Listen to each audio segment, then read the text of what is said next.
Panjenenganipun menyebut di dalam buku beliau yang ditulis dengan sangat indah, keturunan Rasulullah sallallahu alaihi wasallam. Beliau menyebut para habaib adalah pewaris dzatiyah Rasulullah sallallahu alaihi wasallam. Mereka adalah memiliki fadilah dzatiyah, keutamaan yang utamanya bukan aradhi tapi dzatiyah, karena diri beliau, karena diri mereka itu ada membawa sesuatu yang dibawa, yang diwariskan oleh Rasulullah sallallahu alaihi wasallam. Bahwa mereka keturunan Rasulullah itu memiliki zatiyah, satu potong kit'ah dari sisi Rasulullah sallallahu alaihi wasallam, yang kita Ahlus Sunnah wal Jamaah yakin kebenaran hal itu, karena Rasulullah dawuh wonten ing pinten-pinten hadis ingkang sangat mu'tamad kesahihanipun.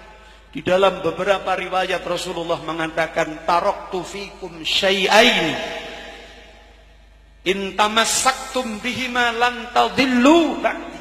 Ada dua hal yang aku tinggalkan kepada kalian, yang kalau Anda pegang tidak mungkin kalian tersesat di dalam kehidupan setelah aku wafat nanti. Yang pertama disebut Rasulullah, hablun mamdudun minallahi ila ahlil ardi, yaitu tali yang menghubungkan Allah dengan yang ada di muka bumi ini, yang kita kenal sebagai Al-Quranul Karim. Dan yang kedua adalah itrati ahli baiti, itrati ala baiti, yaitu keturunan-keturunanku, yang Rasulullah sallallahu alaihi wasallam menyebut dalam hadis tersebut, wa huwa shadiqul masduq la yantiqu 'anil hawa. Pasti benar yang beliau sampaikan, tidak mungkin salah. Beliau mengatakan la yatafarraqa hatta yarida 'alayyal haud. Tidak mungkin kedua hal itu berpisah selamanya sampai mereka mendatangiku di Haudul Kautsar, yaitu di Telaga Kautsar. Nek jenengan podo-podo akidah Ahlus Sunnah wal Jamaah, Kanjeng Nabi kagungan haud.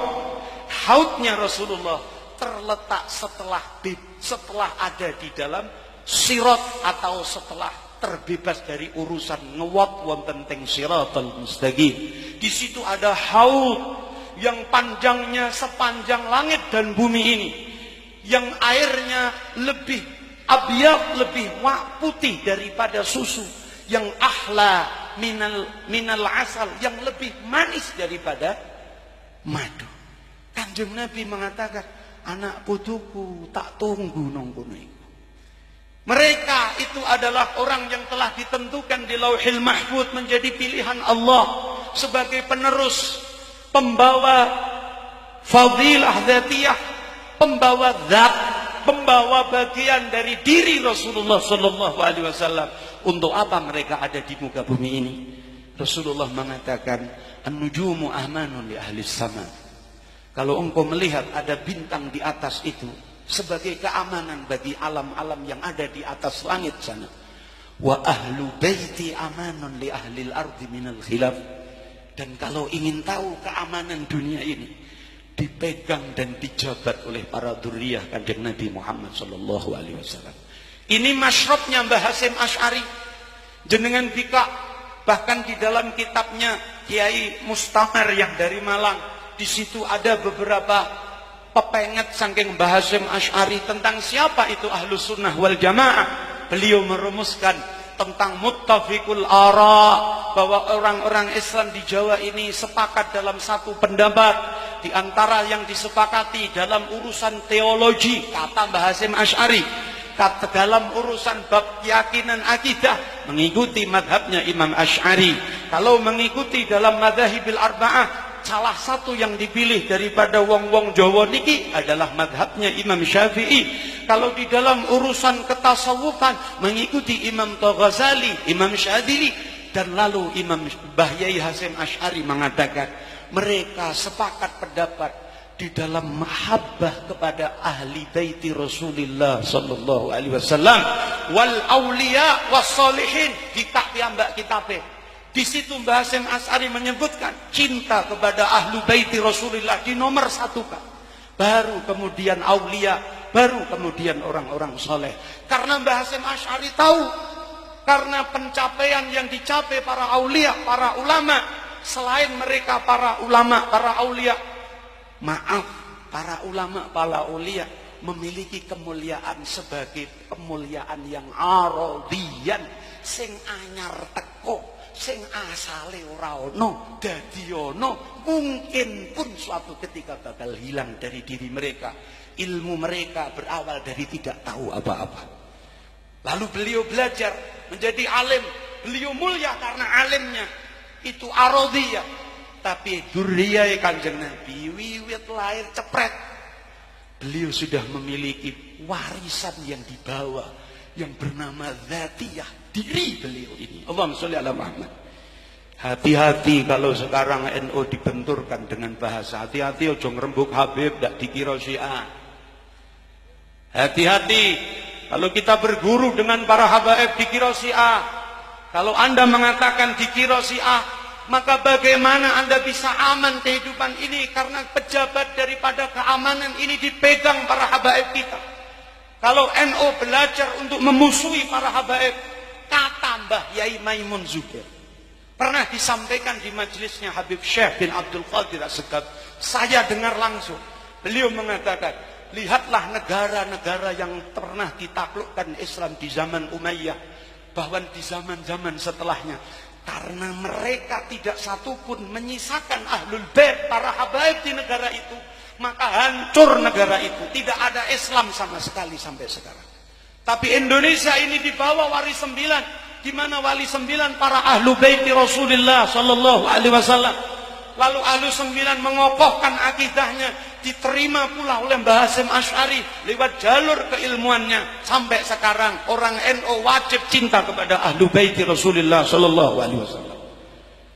Panjenengan bika wonten teng Al-Manhajus Sawi, panjenenganipun Ibnu Hajar Al-Haytami, tokoh di dalam urusan madhab Syafi'i. Ketika beliau ditanya, wahai Ibnu Hajar, kalau saya ketemu ada satu rombongan, di situ ada Habib yang masih kecil, lalu banyak agabirul ulama, wali-wali ulama besar di tempat itu, siapa yang aku dahului untuk menyalami mereka? Jawabanipun Ibnu Hajar Al-Haytami, dahulukanlah para habaib walaupun mereka masih kecil. Kenapa? Karena mengikuti dawuh Kanjeng Nabi sallallahu alaihi wasallam, qaddimu Quraisy, dahulukanlah para pewaris-pewaris Bani Quraisy, yaitu para dzurriyyah Kanjeng Nabi sallallahu alaihi wasallam. Malam ini yang pertama saya ingin sampaikan adalah pelajaran kita bagaimana Mbah Hasyim Asy'ari mencontohkan kepada murid-muridnya sekelas Mbah Yai Umar ini, yang beliau secara talaqi langsung pernah menjadi muridnya Mbah Hasyim Asy'ari. Beliau mencontohkan kembali kepada kita tentang ta'alluq kita, i'timad kita, bahwa Kanjeng Nabi bukan hanya mewariskan ilmu saja. Kanjeng Nabi mewariskan fadilah dzatiyah, mewariskan zat yang sebagai pengaman dalam kehidupan kita ini. Semoga para habaib kita dijaga zahiran wa batinan. Semoga kita para pecintanya dikumpul ke Kanjeng Nabi Muhammad sallallahu alaihi wasallam. Karena saat ini mencintai para dzurriyyah seolah-olah dilupa-lupakan. Para kiai-kiai sekarang seolah-olah khawatir saingan, khawatir seolah-olah dengan munculnya para habaib jamaahnya melayu. Saya akan meyakinkan kalian panjenengan, dawuh dari Habib Lutfi perlu sampean tahqiqno kalau tidak percaya. Siapa kiai, siapa ulama yang di dalam urusan berjihad di jalan Allah kok gelem nglungguhke para habaib, gelem duduhke umat kepada para habaib? Karena mereka ulama kewajibannya adalah menunjukkan apa yang harus ditunjukkan. Lalu mereka sukses dalam menunjukkan umat kepada dzurriyyah, kepada habaib. Titenono kata Habib Lutfi. Maka orang itu akan didrojoki vitamin-vitamin rohani oleh Kanjeng Nabi Muhammad sallallahu alaihi wasallam. Saya wasiatkan kepada pribadi saya, termasuk apa yang saya temukan di malam ini. Jenengan sing gadah jamaah masih wong telung glintir sing nomor papate jin ra ketok. Tolong datangkanlah para habaib di majelis kita, walau sekali, seperti Mbah Umar seperti ini. Agar apa? agar kehidupan kita, seanak putu kita diparingi aman, nyaman.